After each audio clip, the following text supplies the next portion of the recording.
नमस्कार शेतकरी बंधूंनो, मी भाऊसाहेब राऊत। आज आपण रासायनिक खतांचा वापर करून शेती करत असताना रासायनिक खतांमुळे आज जे काय दुष्परिणाम होतात तर त्याविषयी मी तुम्हाला माहिती सांगणार आहे। कारण की आपण आज या शेतीच्या उत्पादन वाढीसाठी रासायनिक खतांचा वापर करतो आणि रासायनिक खतांचा वापर करता करता आज शेतातील जे सूक्ष्मजीव असतात, बॅक्टेरिया, तर त्या कमी होत चालल्या। कारण आपण शेतामध्ये शेणखत असेल, काडी कचरा असेल यांचं कुजून शेतामध्ये टाकत नाही किंवा शेणखत सुद्धा आजकाल कमी पडायला लागलं। त्यामुळे बॅक्टेरिया या संपुष्टात येत चालल्या। मुळात बॅक्टेरिया जमिनीमध्ये काय कार्य करतात तर जे आपण रासायनिक खत देतो तर ते झाडाला उपलब्ध करून देण्याचं काम करतात। तर त्यामधीलच आज मी तुम्हाला स्फुरद, ज्याला आपण फॉस्फरस म्हणतो, या खताविषयी माहिती सांगणार आहे। आपण शेतामध्ये फॉस्फरस जेव्हा पिकाला देतो तर फॉस्फरस दिल्यामुळे झाडाची वाढ होते, झाडाला जास्तीत जास्त फुटवे येते, झाडाची प्रजनन शक्ती वाढते, झाड पूर्ण हिरवेगारपणा असतो, फळ फुलं यांची साईज सुद्धा चांगली असते। पण त्या ठिकाणी जर आपण स्फुरद झाडाला दिलं नाही तर त्याच्या उलट दुष्परिणाम होतात। पण याही व्यतिरिक्त जर स्फुरद या खताचा वापर जास्त केला तर त्याच्याही आपल्याला दुष्परिणाम भोगावे लागतात।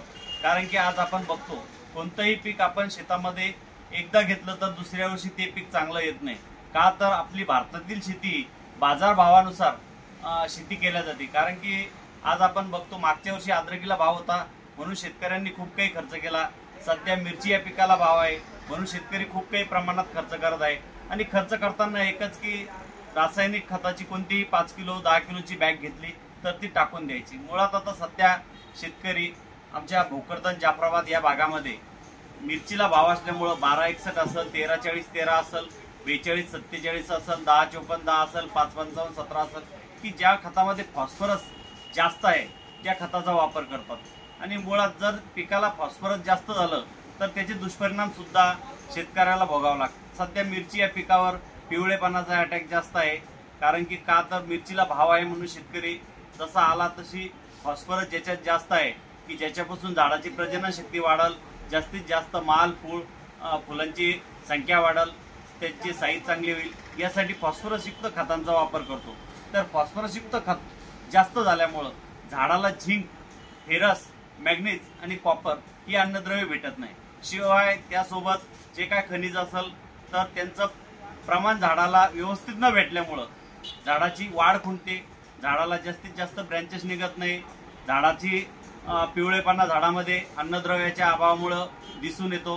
त्या व्यतिरिक्त झाडाला पाहिजे ते हार्मोन्स म्हणजे जे प्लांट ग्रोथ रेग्युलेटर असतात तर ते सुद्धा झाडाला मिळत नाही। आणि याच्याही व्यतिरिक्त जर झाडामध्ये याच्या डिपेंडन्सली जाणवत असेल तर आपण आणखीन त्याला उपाय म्हणून आणखीन खत सोडायचा पर्याय निवडतो। पण मुळात झाडामध्ये जर पिकांना भाव आला, मालाला, शेतीमालाला, तर आपण खताचं प्रमाण वाढतो। तर त्यासाठी जर खत वाढून झाडाला उचलता येत नाही तर त्यावेळेस काय करावं तर मुळात जमिनीतील जे खत असतं, फॉस्फरस हा सर्वात जड खतामधला धातू आहे, तो झाडाला उचलता येत नाही। फॉस्फरसचं प्रमाण जमिनीमध्ये तसंही असतं। फॉस्फरस हा अग्रहणशील असल्यामुळं तो पिकांना उपलब्ध होत नाही। त्यासाठी पीएचबीचा वापर करावा, जेणेकरून पीएचबीच्या ज्या बॅक्टेरिया असतात, स्फुरद विरघळणाऱ्या बॅक्टेरिया, तर त्या झाडाला जमिनीतील जे फॉस्फरस असेल ते उचलून देईल। तर त्यासाठी मी तुम्हाला एक मार्केटमध्ये खूप काही कंपन्यांचे पीएचबी असलेले बॅक्टेरिया येतात, त्याही तुम्ही घेऊ शकता। पण मी तुम्हाला आज मार्केटमध्ये जीएस बायोसायन्सचं सम्राट नावाचं एक पीएचबी असलेलं 5 किलोची बॅक्टेरियाची बॅग येते। तर यामध्ये चांगल्या प्रकारच्या काउंट्समध्ये पीएचबीच्या बॅक्टेरिया आहे। यामध्ये तुम्ही याच्यावरती दिलेलं आहे पीएचबी म्हणजे फॉस्फरस सोल्युबिजिंग बॅक्टेरिया, यांचा काउंट सुद्धा या बकेटमध्ये जास्त आहे। आणि शिवाय 5 किलोच्या बकेटमध्ये याचं प्रमाण जास्त असल्यामुळं आणि त्याच्यात आणखीन खाली लिहिलेलं आहे कॅरियर्स, ज्यामध्ये इतर सुद्धा काही बॅक्टेरिया आहे आणि त्या बॅक्टेरिया सुद्धा झाडांच्या मुळांची वाढ, जमिनीतील जे काय फॉस्फरस असेल ते सुद्धा झाडाला उपलब्ध करून देईल। आणि जमिनीमध्ये जे काय झाडाला झिंक, फेरस, तुमचं कॉपर, मॅग्नीज भेटत नाही ते सुद्धा फॉस्फरसच्या जे जड पडलेलं खत आहे ते झाडाला उपलब्ध करून देईल। आणि तुमच्या झाडाची जी प्रजनन शक्ती थांबली आहे, झाडामध्ये पिवळेपणा आलेला आहे, तर तो दूर होईल। या बहुतेक शेतकऱ्यांनी आजपर्यंत सम्राट या 5 किलोच्या बॅक्टेरियाच्या खताचा वापर केलेला आहे, तर त्या शेतकऱ्यांचा खूप मोठा अनुभव आहे की सम्राट वापरल्यानंतर झाडाला फुटवे जास्त निघतात, पिवळेपणा सुद्धा दूर होतो, उत्पादनातही वाढ होती। तर नक्कीच फॉस्फरस जर तुम्ही पिकामध्ये जास्त देत असाल तर ते धातू शेताला जर मिळत नसल, पिकाला अटॅक करता येत नसल, तर तुम्ही सम्राट या खताचा वापर करा। यापासून झाडांच्या मुळांची वाढ होईल, झाडाचा पिवळेपणा दूर होईल, जास्तीत जास्त फुटवे निघल, फळाची फुलाची संख्या सुद्धा वाढल आणि फळाची क्वालिटी सुद्धा मार्केटमध्ये तुम्हाला इतर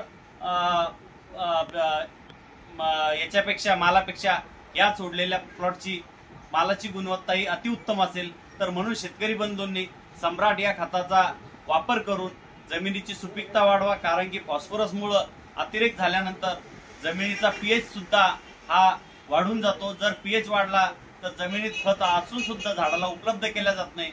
त्यासाठी शेतकऱ्यांनी जमिनीचा पोत सुधारण्यासाठी आणि जमिनीतील खत झाडाला मिळवण्यासाठी सम्राटचा वापर करा, नक्कीच उत्पादनात वाढ होईल। आणि मी तुम्हाला आणखीन काही प्रत्येक अन्नद्रव्यावर व्हिडिओ बनवणार आहे, कारण की मुख्य अन्नद्रव्य असेल, मायक्रोन्यूटन असेल, सेकंडरी असेल, त्याच्यानंतर जमिनीत जे काय आपण इतर खनिजे असते त्याच्याविषयी माहिती देणार आहे, त्याच्यानंतर जे काय हार्मोन्स असते, प्लांट ग्रोथ रेग्युलेटर याही विषयी माहिती देणार आहे। आणि शिवाय जे आपल्याला सध्या आपण मार्केटमध्ये जे समुद्र शेवाळापासून अॅमिनो ऍसिड, फुलिक ऍसिड याचा जो वापर शेतामध्ये करत आहे, तर त्याचाही काय फायदा होतो, तर या प्रत्येक अन्नद्रव्याच्या अपडेट मी शेतकऱ्यांना नक्कीच देण्यासाठी